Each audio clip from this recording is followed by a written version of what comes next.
कई लोग मुझसे कहते हैं महाराज जी आपने कितने के लिए, तो मुझे इतना क्रोध आता है उसकी बात पर। मैंने कि तुम कैसे कह सकते हो, मैं तुम्हारी गोद में बालक है, तुमने कितने का लिया ये?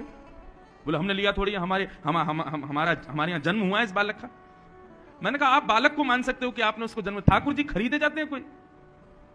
बोले फिर आप इस कॉन्सेप्ट को क्या कहोगे, हम तो वृंदावन जाते हैं वहां से लड्डू गोपाल खरीद के ही लाते हैं। अरे नहीं, आप जब वृंदावन जाते हो और जब गलियों में घूमते हो तो लड्डू गोपाल पहले ही सोच लेते हैं कि वो आ रहा है मुजफ्फरनगर से, मुझे उसके संग जाना है। जैसे ही आप उस दुकान के सामने से गए तो ठाकुर जी आपके चित्त में विराजमान हो जाते हैं। बोले अरे मैं यहां हूं, यहां से लेके जाओ मुझको, मैं तुम्हारे घर जाना है। आप जाते हो, दुकान पर बैठते हो, फिर वहां बहुत सारे गोपाल जी आपको दिखाई देते हैं, पर आपके चित्त को वही भाते हैं जिनके चित्त को आप भा गए हो। तो फिर आप कहोगे तो फिर पैसा क्यों दिया हमने दुकानदार को? पैसा इसलिए दिया, बोले हमारे चित्त आपके पास इतने दिन विराजे रहे, इसकी न्यौछावर रख लीजिए। ये तो हमारे ठाकुर जी जिस दिन इनका निर्माण हुआ ये उसी दिन हमारे थे, पर इतने दिनों तक ये आपके यहां विराजे रहे हैं, इसकी भैया न्यौछावर आप रखो और इनको हमको दो। मीराबाई का पद बहुत सुंदर है।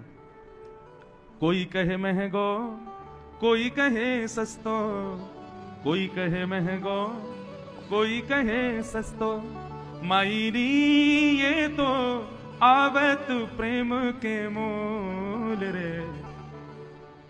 आगे से कोई पूछे आपके घर के ठाकुर जी कितने के लिए, तो ये पंक्ति सुना देना, ये तो आवत प्रेम के मोल रे, मैंने लियो री गोविंद।